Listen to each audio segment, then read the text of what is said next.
Good morning, learners! Are you excited for today's lesson?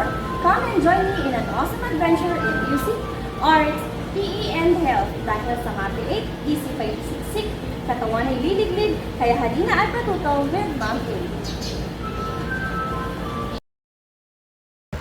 PE 8 Quarter 3 Lesson 1 Indoor and Recreational Activities Scrabble History, Nature and Background, and its Equipment.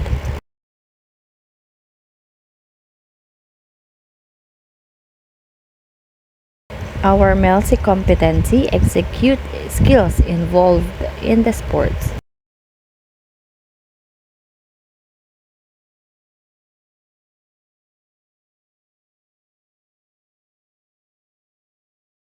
Our lesson's objectives are identify the nature and background of the Scrabble, recognize the benefits of playing Scrabble, create a strategy to get high points to win Scrabble.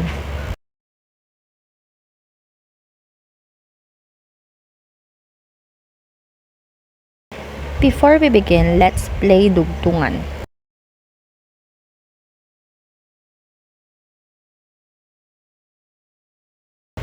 Dugtungan ang salita magsimula ng pababa sa kahit na anong letra sa salitang success.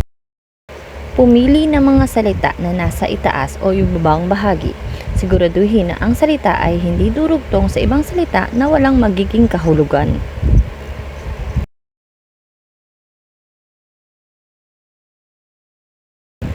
And let's start. Shoot arm for the word success.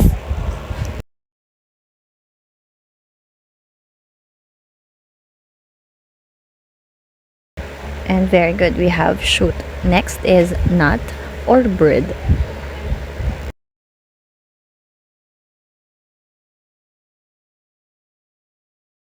Very good, we have nut. Next is axe or tune.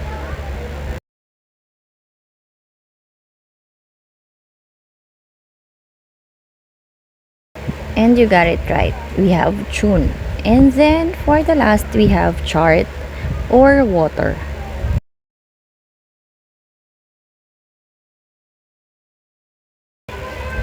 And its chart. Next, we have rampant or where.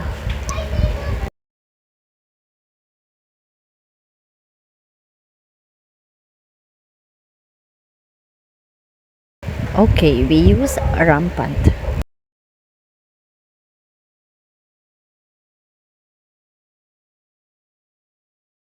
How was the activity? Was it easy or hard?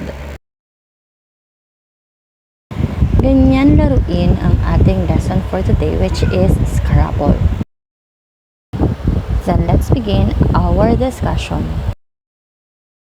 Scrabble is a board game in which players use lettered tiles to create words in a crossword fashion.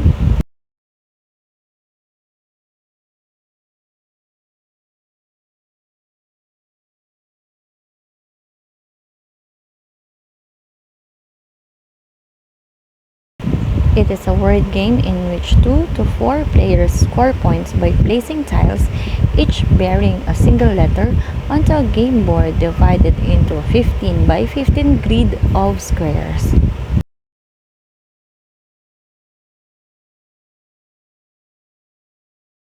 The tiles must form words that, in crossword fashion, read left to right in rows or downward in columns and be included in a standard dictionary or lexicon.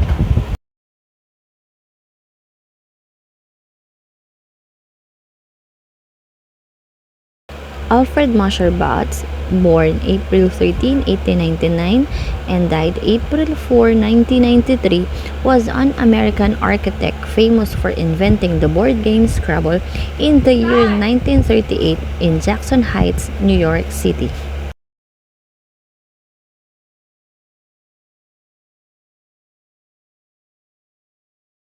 Paano ba nagsimula ang larong Scrabble?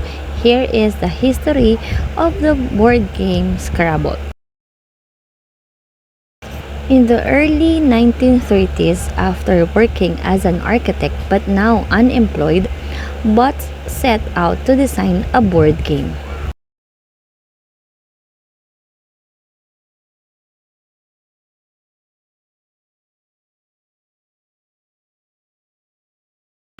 He studied existing games and found that games fell into three categories, which is the number games such as dice and bingo, move games such as chess and checkers, and word games such as anagrams.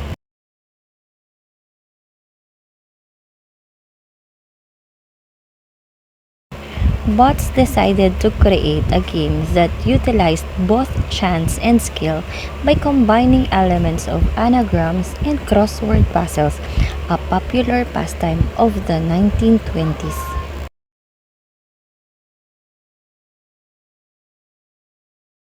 Bots initially called the game Lexico but later changed the name to Criss Crosswords after considering it and began to look for a buyer.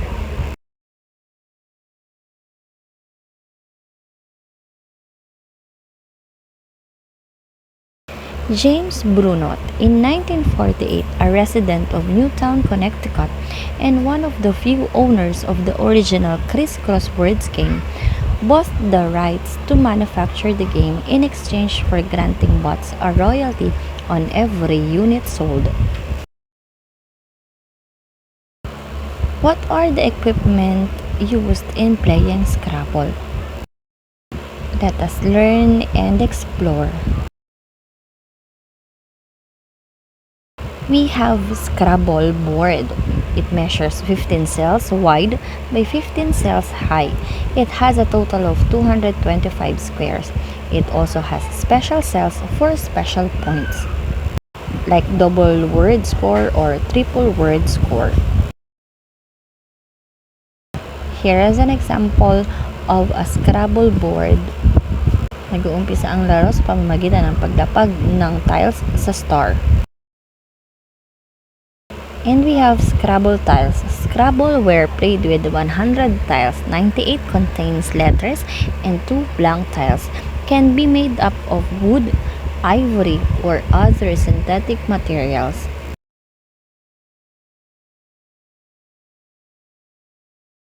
Here are the example of letter tiles with its quantity and point values. Ang katabi ng letra, ito ang kanilang point value, while yung nasa labas ay ang quantity or ilan sila. Summary of letters and its value.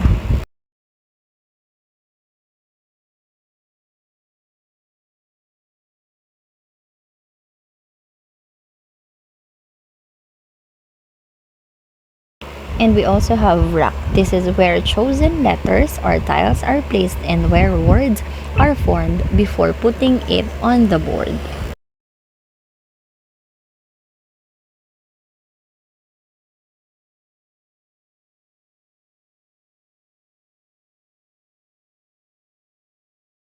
What can we get or what are the benefits of playing Scrabble?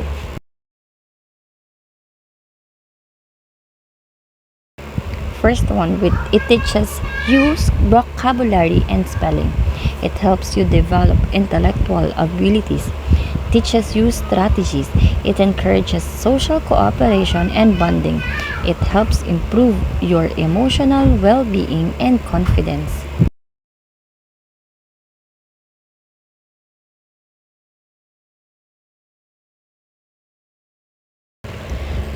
Number 6, it improves creativity. It develops concentration. It fosters learning through creative play. It helps boost the immune system. It entertains you and allows you to enjoy.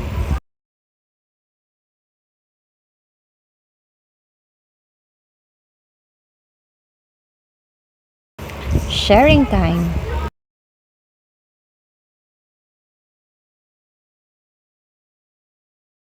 Answer the following questions. Would you encourage your family members to play Scrabble? Why or why not?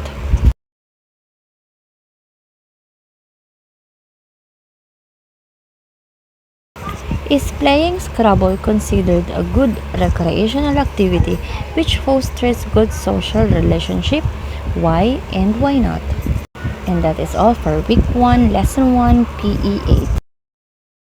Huwag kalimutang mag-subscribe, like, and share para makapanood pa ng maraming MAPI 8 video lessons. What an awesome adventure we had today. I hope you learned a lot. Remember that a sound mind is a sound body. See you again for the next adventure in music, arts, PE, and health aid.